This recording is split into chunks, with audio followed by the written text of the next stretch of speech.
Hello guys, this is KC Patel and welcome to Teachers factory.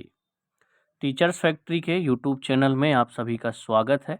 अगर आप लोग Facebook पर भी देख रहे हैं तो फेसबुक पेज को फॉलो कर लें, और अगर यूट्यूब पर देख रहे हैं तो यूट्यूब चैनल को सब्सक्राइब कर लें, क्योंकि आपको शिक्षक भर्ती से रिलेटेड सारी जानकारी अप टू डेट मिलती रहती है।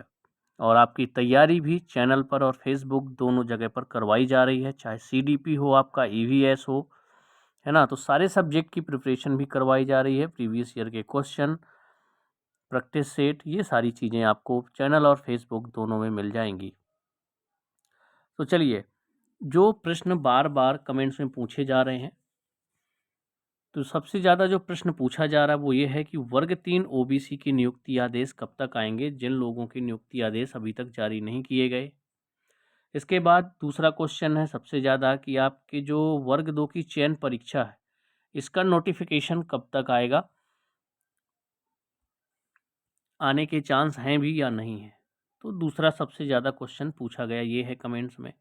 तीसरा है आपका वर्ग 3 में पदवृद्धि को लेकर के कि जो आपकी 2 काउंसलिंग हो चुकी हैं, तो क्या पदवृद्धि के साथ तीसरी काउंसलिंग होगी या नहीं होगी। और चौथा प्रश्न तो नहीं है, लेकिन मैं आपको बता दूं कि MP टेट वर्ग 3 की अब नई वैकेंसी कब तक आ सकती हैं, क्योंकि अब आपके MP टेट वर्ग 3 की नई वैकेंसी भी आने के चांस ज़्यादा बन रहे हैं। तो इन सभी क्वेश्चन पे बात करेंगे और नई वैकेंसी पर भी बात करेंगे, एक एक करके देखते हैं। तो सबसे पहले हम बात करते हैं अपने वर्ग 3 OBC नियुक्ति आदेश अपडेट के लिए, कि जो आपके वर्ग 3 के OBC के नियुक्ति आदेश जारी नहीं किए गए हैं, तो इन लोगों के नियुक्ति आदेश कब तक आएंगे, आएंगे भी या नहीं आएंगे। तो देखिए, जो आपका वर्ग 3 OBC का मैटर है, तो जो DPI के द्वारा मौखिक रूप से बताया गया है कि हाई कोर्ट के आदेश की वजह से आप लोगों के नियुक्ति आदेश रोक दिए गए। 4 अगस्त 2023 को जो हाई कोर्ट का आदेश आया है, उसकी वजह से OBC के नियुक्ति आदेश रोके गए। तो क्या इनके जो नियुक्ति आदेश है वो नहीं आएंगे। तो देखिए, नियुक्ति आदेश भी आएंगे, और अगर नियुक्ति आदेश नहीं आते हैं तो दो ऑप्शन है, या तो OBC को 27% रिजर्वेशन मिल जाए या फिर पदवृद्धि हो जाए। तो इलेक्शन के बाद दोनों चीज़ों के चांसेस बहुत ज़्यादा हैं कि आपको 27% दिया जाए और पदवृद्धि भी की जाए। तो अगर 27% मिल जाता है तो जो OBC के जो नियुक्ति आदेश रुके हुए हैं, वो नियुक्ति आदेश अपने आप जनरेट कर दिए जाएंगे। और बची बात पदवृद्धि की, तो जो पदवृद्धि की जाएगी उससे जो बच्चे वेटिंग में रह गए हैं या अभी कुछ लोगों का सिलेक्शन नहीं हुआ है, तो पदवृद्धि से नीचे वाले जितने भी बच्चे हैं उन सभी को फ़ायदा मिलेगा। तो इन दोनों के बहुत ज़्यादा चांसेस हैं आपके इलेक्शन के बाद कि आपकी वर्ग 3 में पदवृद्धि हो, क्योंकि आपकी वर्ग 3 की जो भर्ती है वो अभी क्लोज नहीं हुई है ना, रनिंग में है आपकी भर्ती। तो बहुत ज़्यादा चांसेस आपके दोनों के हैं कि OBC को अगर 27% दे दिया जाता है तो आपके जो OBC की नियुक्ति आदेश रुके हुए हैं वो ऑटोमेटिक उन पर से होल्ड हट जाएगा और नियुक्ति आदेश जनरेट कर दिए जाएंगे। और अगर पदवृद्धि भी होती है तो पदवृद्धि में भी चांसेस हैं कि जो नीचे के कम नंबर वाले बच्चे रह गए हैं उनका भी सिलेक्शन होगा, जो OBC के नियुक्ति आदेश जिनके नहीं आए हैं उनका भी सिलेक्शन होगा। लेकिन यहाँ पर बीएड वालों को प्रॉब्लम हो सकती है कि जो बीएड कैंडिडेट हैं, लेकिन जब तीसरी काउंसलिंग आप लोगों की होगी तो दिशा निर्देश आपके हर बार अपडेट होकर के आते हैं, तो हो सकता है कि जो तीसरी काउंसलिंग है उसमें से बीएड को बाहर कर दिया जाए। तो जो OBC के नियुक्ति आदेश जो अटके हुए हैं उसमें काफ़ी बच्चे बीएड वाले भी हैं। तो 27% का अगर रिजर्वेशन मिल जाता है OBC को तो ये सारे होल्ड आपके खुल जाएंगे। तो फिर बीएड वालों का जो ऑलरेडी सिलेक्ट हो चुके हैं फिर उनको बाहर नहीं किया जाएगा। और आप लोगों को पता है कि 2 नवंबर को बीएड वर्सेस डीएड का हाई कोर्ट में सुनवाई भी है। अगर उसी दिन सुनवाई हो जाती है तो क्लैरिफिकेशन भी आ जाएगा कि क्या होने वाला है। एक बात बता दूं, अगर बीएड को बाहर किया जाएगा तो चाहे आपके फर्स्ट काउंसलिंग हो चाहे सेकेंड काउंसलिंग के हो, सभी को बाहर किया जाएगा। नहीं तो अब तक के जितने भी बीएड वाले हो चुके हैं फिर किसी को बाहर नहीं किया जाएगा। तो आपके जो मैंने बता दिया कि OBC के जो नियुक्ति आदेश रुके हुए हैं उसके और पदवृद्धि दोनों के बहुत ज़्यादा चांसेस हैं आपके इलेक्शन के बाद। अब हम बात कर लेते हैं वर्ग 2 चयन परीक्षा अपडेट की। तो वर्ग 2 की जो चयन परीक्षा है बिल्कुल टेंशन ना लें, अभी से तैयारी में आप लोग जुट जाइए। चुनाव के बाद आप लोगों की चयन परीक्षा का नोटिफिकेशन ज़रूर आएगा, ठीक है। तो आप लोग जिस भी सब्जेक्ट से तैयारी कर रहे हों वर्ग 2 की, आप लोग लगातार तैयारी करते रहें, प्रैक्टिस करते रहें, क्योंकि जब भी आपको नोटिफिकेशन आएगा तो बहुत कम समय दिया जाएगा एग्ज़ाम के लिए, क्योंकि इसके बाद लोकसभा का चुनाव भी है। तो जैसे ही नोटिफिकेशन आएगा ज़्यादा से ज़्यादा 1 महीने का टाइम दिया जाएगा आप लोगों को तैयारी करने के लिए, या 1.5 महीने, मैक्सिमम 2 महीने, इससे ज़्यादा नहीं मिलेगा। तो तैयारी अभी से लगातार करते रहें। मैथ की क्लासेस मैं आपके लिए बहुत जल्द स्टार्ट करने वाला हूँ, बीपीएससी और वर्ग 2 के लिए।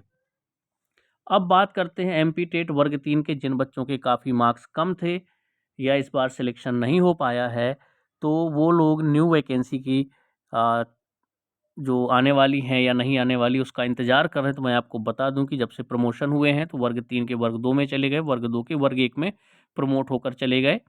तो सबसे ज़्यादा जो वैकेंसी खाली होंगी या हुई हैं अभी, तो आपकी वर्ग 3 में ही खाली हुई हैं। तो आपके वर्ग 2 की चयन परीक्षा और 2024 में भले ही लास्ट तक आए, आपके वर्ग 3 के जो वैकेंसी है उसको आने के बहुत ज़्यादा चांसेस आपके बन गए हैं, क्योंकि 2020 की वैकेंसी है, 2024 तक आपके लास्ट की फिर से वर्ग 3 की वैकेंसी आ सकती है। तो आप लोग तैयारी में जुट जाइए। आप सिलेबस मैं ऑलरेडी वर्ग 3 का बता चुका हूँ, एक बार फिर से अपडेट कर दूंगा कि आपको पढ़ना क्या है, सीडीपी में क्या पढ़ना है, ईवीएस में क्या पढ़ना है, हिंदी में क्या पढ़ना है, ये सारी चीज़ें आपको अपडेट कर दी जाएंगी। लेकिन जिनका सिलेक्शन अभी रुका हुआ है, किसी के नियुक्ति आदेश रुके हुए हैं, अभी जो वर्ग 2 चयन परीक्षा का इंतजार कर रहे हैं, वो लोग अपनी तैयारी लगातार करते रहें। पदवृद्धि और ओबीसी को 27% अगर मिल जाता है तो ये जो होल्ड है वो अपने आप आपका होल्ड खुल जाएगा, या फिर पदवृद्धि होगी तो इलेक्शन के बाद इन दोनों के बहुत ज़्यादा चांसेस हैं। तो आप लोग क्या है, डिमोटिवेट नहीं होना है, आप लोगों को धैर्य बनाए रखना है और इलेक्शन के बाद फिर से कोशिश करनी है, ठीक है। तो आपको सभी सवालों के जवाब मिल चुके हैं आई थिंक। वर्ग 2 चयन परीक्षा की तैयारी करते रहें, इलेक्शन के बाद आप लोगों को ज़रूर नोटिफिकेशन देखने को मिलेगा और नोटिफिकेशन आपका जारी होगा। पदवृद्धि आपके इलेक्शन के बाद बहुत ज़्यादा चांसेस हैं, और ओबीसी जो होल्ड है उसके भी खुलने के बहुत ज़्यादा चांसेस हैं। और जो ओबीसी के नियुक्ति आदेश रुके हुए हैं तो या तो पदवृद्धि से उनका होगा, या फिर होल्ड खुल जाता है तो ऑटोमेटिक उनकी नियुक्ति आदेश आ जाएंगे। तो ज़्यादा परेशान नहीं होना है, इलेक्शन के बाद तक आप लोग इंतज़ार करिए। बाकी वर्ग 2 की जो चयन परीक्षा वाले जितने भी कैंडिडेट हैं वो लोग तैयारी करते रहें। मैं जैसा बता चुका हूँ, मैथ क्लासेस की जल्दी क्लासेस स्टार्ट करूँगा। एक दिन मैंने एक वीडियो डाला था कि जितने लोग इंटरेस्टेड हैं मैथ से वर्ग 2 के कैंडिडेट हैं, अगर वो चाहते हैं कि क्लास स्टार्ट करें, क्योंकि आप लोगों को पता है कि जो वर्ग 2 हो या फिर मैथ सब्जेक्ट की बात करें तो मैथ सब्जेक्ट में एक लिमिटेड टॉपिक होते हैं। आपको पता ही है कि अगर सारे टॉपिक कर लेंगे तो जो इम्पोर्टेंट टॉपिक हैं उनको कर लेते हैं, इसके बाद जब सिलेबस आपका आ जाएगा जो टॉपिक बचेंगे उनको कर लेंगे, है ना। तो तैयारी आपको अभी से शुरू करनी पड़ेगी। इसके अलावा अगर आपको मन में कोई डाउट रहेगा तो आप लोग कमेंट्स में बता दीजिएगा। तो कोशिश करूँगा कि मैं आपके जो डाउट हैं वो कमेंट्स में ही क्लियर कर दूँ। तो आई होप आप लोगों को ये सारी चीज़ें समझ में आ गई होंगी। तो जितने भी वर्ग 3 के कैंडिडेट हैं या ओबीसी के कैंडिडेट हैं जिनकी नियुक्ति आदेश रुके हुए हैं, वो सभी लोग धैर्य रखें, परेशान बिल्कुल ना हों। इलेक्शन के बाद ज़रूर कुछ ना कुछ अपडेट आपको मिलेगी, चाहे वो पदवृद्धि हो या फिर आपकी जो नियुक्ति आदेश रुके हुए हैं उनकी नियुक्ति आदेश आपके आए, ठीक है। तो बी पॉजिटिव, टेंशन बिल्कुल नहीं लेना है, ज़रूर कुछ ना कुछ इलेक्शन के बाद होगा। और हाई चांसेस आपको बता चुका हूँ कि पदवृद्धि और 27% अगर ओबीसी को मिल जाता है तो आपका होल्ड अपने आप खुल जाएगा, नहीं तो आपके पदवृद्धि के बहुत ज़्यादा चांसेस हैं, तो भी आप लोगों का सिलेक्शन उसमें हो जाएगा। तो बस इंतज़ार करिए और थोड़ा सा धैर्य बनाए रखिए, ठीक है।